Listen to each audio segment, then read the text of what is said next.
ప్రభుత్వాలు మారినా ప్రజా సంక్షేమ పనులు కొనసాగిస్తేనే ప్రజలకు ఉపయోగకరంగా ఉంటాయని వైసీపీ నేతలు అంటున్నారు. గత ప్రభుత్వ హయాంలో అన్నమయ్య జిల్లాలో ఏర్పాటు చేసిన శిల్పారామం, ఎకో పార్క్ పట్టణ సుందరీకరణ కోసం ఏర్పాటు చేసిన స్టాచ్యూలు, క్రీడా మైదానం పనులు మధ్యలో ఆగిపోయాయని చెప్పారు.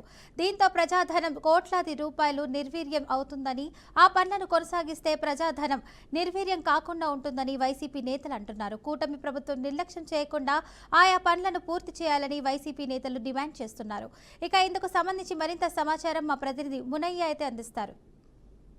కేంద్రంగా ఏర్పడిన తర్వాత గత ప్రభుత్వం తీసుకుని వచ్చిన సంక్షేమ పథకాలు, శిల్పారామం అయితేనేమి, పట్టణం సుందరంగా ఉండేందుకు స్టాచ్యూలు అయితేనేమి, పట్టణానికి సంబంధించి క్రీడా స్టేడియం అయితేనేమి, ఎకో పార్క్ అయితేనేమి, ప్రజలకు ఉపయోగపడేందుకు గత ప్రభుత్వం తీసుకుని వచ్చింది. అయితే ఈ ప్రభుత్వం వచ్చిన తర్వాత అవన్నీ నిర్వీర్యమైనాయి. దానిపై మాట్లాడడానికి మనతో పాటు కొంతమంది నాయకులు ఉన్నారు. వాళ్ళతో పాటు తెలుసుకుందాం. రాయచోటిని తాడిగేడులో ఉన్న మున్సిపాలిటీని గ్రేడ్ 1 మున్సిపాలిటీగా చేసిన నాయకుడు శ్రీకాంత్ రెడ్డి. గ్రేడ్ 1 చేయడం వల్ల దేనికంటే గ్రేడ్ 1 చేస్తే నిధులు సెంట్రల్ గవర్నమెంట్ నిధులు ఎక్కువగా వస్తాయి, డెవలప్మెంట్కి ఉపయోగపడుతుందని గ్రేడ్ 1 చేసి సూపర్ గ్రేడ్ మున్సిపాలిటీని చేశారు. సూపర్ గ్రేడ్ మున్సిపాలిటీని చేసి ఇదైతే ఉదాహరణకి శిల్పారామం అయితేనేమి, మున్సిపాలిటీ పార్క్ అయితేనేమి, ఎకో పార్క్ అయితేనేమి, టీటీడీ కళ్యాణ మండపం అయితేనేమి, డిఎస్పీ ఆఫీస్ అయితేనేమి డెవలప్మెంట్ కోసం తీసుకొచ్చాడు. కానీ కొన్ని పనులు ఇవన్నీ కూడా గవర్నమెంట్ నుంచి వచ్చిన నిధులే. గవర్నమెంట్ అంటే మనమే, ప్రజల నుంచి వచ్చిన డబ్బులను నిర్భయం చేసేయడానికి, కేవలం నీరు గార్చేయడానికి ఇప్పుడున్న ప్రభుత్వం, కూటమి ప్రభుత్వం నిరుపయోగంగా వదిలేసింది. ఈ ప్రజాధనాన్ని అంతా దుర్వినియోగం చేసే కుట్రలో భాగంగానే ఈ విధంగా చేసింది. ఈరోజు కోట్ల డబ్బు దుర్వినియోగం అవుతున్నదంటే ఇది చూడు. శిల్పారామం 35 లక్షలు 45 లక్షలు పెట్టుబడి పెట్టారు, ఇదే విధంగా పోయింది. మరియు పార్క్ అయితే 90% కంప్లీట్ అయిపోయినాయి, అదే అట్లా వదిలేసినారు.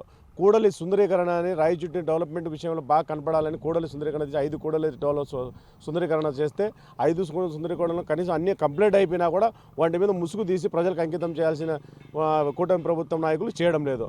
అదేవిధంగా స్టేడియం అది అంతా పూర్తిగా 98% కంప్లీట్ అయిపోయింది. 2-3% ఏదో కొంచెం పెండింగ్ ఉంది. అది చేసి విద్యార్థులకు అయితేనేమి, క్రీడలకు అయితే అంకితం చేసింటే ఈ రోజు నుంచి ఎంతోమందికి మన రాయచోటి ప్రాంతం నుంచి కాకుండా చుట్టుపక్కల 20 మండలాలకు సెంటర్ పాయింట్గా ఉన్న రాయచోటిని ఎంతోమంది క్రీడాకారులు అదే ఉపయోగించుకునేవాళ్ళు. కానీ ఇవన్నీ కూడా కేవలం రాజకీయ దురుద్దేశంతో వీటన్నిటిని కూడా పక్కన పెట్టినారు. కేవలం రాజకీయ దురుద్దేశంతోనే చూస్తున్నారు తప్ప రాయచోటిని డెవలప్ చేయాలంటే ఆలోచన లేదు ప్రజెంట్ ఉన్న కూటమి నాయకులకు. అయ్యా కూటమి నాయకులు, ఇదంతా ప్రజాధనం, ఇదంతా కూడా ప్రజల డబ్బుతో చేసినదే ఇదంతా. కాబట్టి వీటిని ప్రజల సొమ్ము కాబట్టి వీటిని కొనసాగించి కంప్లీట్ చేసి ప్రజలకు అంకితం చేయాల్సిన బాధ్యత కూటమి ప్రభుత్వం మీద ఉంది. కాబట్టి కూటమి ప్రభుత్వం ఏం చేస్తుంది, ఎంతసేపు ఇది శిల్పారామం కడితే నా పేరు రాదు కదా, ఆ స్టేడియం ఇస్తే నా పేరు రాదు కదా, కూడలి సుందరీకరణ రెడీ చేస్తే నా పేరు రాదు కదా, టీటీడీ కళ్యాణం ప్రజలకు అంకితం చేస్తే నా పేరు రాదు కదా. అయ్యా పేరు కోసం కాదు, ఇది రాయచోటి నియోజకవాసుల కళ. ఈ కళను నిజం చేయాల్సిన బాధ్యత కూటమి ప్రభుత్వం పైన ఉంది. ప్రభుత్వ పథకాలు అయితే తీసుకొచ్చింది, దాంట్లో ఎక్కువ భాగం అవినీతి జరిగింది, దానివల్ల నిలబెట్టేసినామనేది ఒక వాదన అయితే వినపడుతుంది టీడీపీ నాయకులు. ఏ విధంగా అవినీతి జరిగిందంట?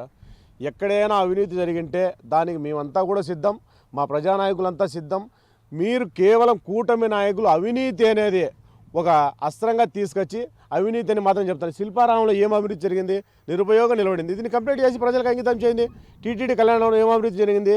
అంతా కంప్లీట్ అయిపోయింది, అది పూర్తిగా అయిపోయింది. ప్రజలకు అంకితం చేయాలి. టీటీడీ ఎంప్లాయీస్కి లెటర్ పెడితే వాళ్ళు స్టాప్ ఇస్తారు. స్టాప్ ఇస్తే టీటీడీ కళ్యాణం ప్రజలకు అంకితం చేయొచ్చు.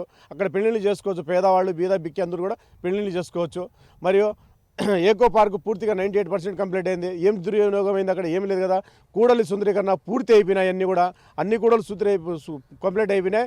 ఈరోజు పోయిన వెహికల్ అన్నీ గుద్ది బంగ్లా కాడైతే చూడండి, మాసాపేట రింగ్ రోడ్ వేంపల్లి క్రాస్లో చూడండి, ఇతర బండ్లు వెహికల్ తగిలిచ్చే అన్నీ కూడా మరి నిరుపయోగంగా తయారైపోయినాయి. వీటన్నీ కూడా కంప్లీట్ చేసి ప్రజలకు అంకితం చేయాల్సిన బాధ్యత ఎవరిది? ఇప్పుడు కూటమి ప్రభుత్వంది కాదా? ఈ కూటమి నాయకులు ఏం చేస్తున్నారు? కేవలం శ్రీకాంత్ రెడ్డికి మంచి పేరు వస్తుందనే కారణంతోనే ఇంటిని పక్కన పెట్టారే తప్ప ఎక్కడ దుర్వినియోగం జరగలేదు. దుర్వినియోగం చేయడం చూపించండి, మేము వద్దడం లేదు కదా. కూటమి ప్రభుత్వం ఏర్పాటయ్యి 15 నెలల కాలం అవుతుంది. మొత్తమైన మున్సిపాలిటీ వ్యవస్థ ఏ విధంగా ఉంది? మున్సిపాలిటీ వ్యవస్థ అయితే మీ అందరికీ తెలిసిన విషయమే.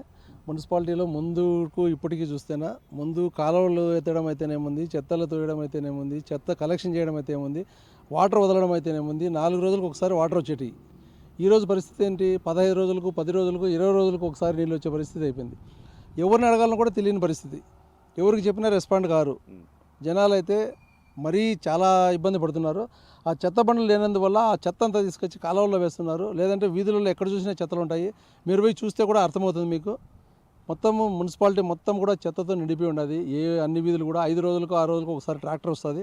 ఆ ట్రాక్టర్ కూడా విజిలేసుకుంటూ వెళ్ళిపోతారే తప్పితే ఇంటి దగ్గర వచ్చి చెత్త తీసుకునే పరిస్థితి అయితే లేదు. వీటన్నిటిని కూడా దృష్టిలో పెట్టుకొని కమిషనర్ అయితేనేమి, అధికారులు అయితేనేమి అందరూ కూడా దీని మీద చర్య తీసుకోవాలని కూడా మేము తెలియజేస్తున్నాం. గతంలో హయాంలో తీసుకొని చిన్న సంక్షేమ పథకాలు అలాగే కొనసాగించి కోట్లు నిధులు దుర్వినియోగం కాకుండా చేయాలని చెబుతున్నారు.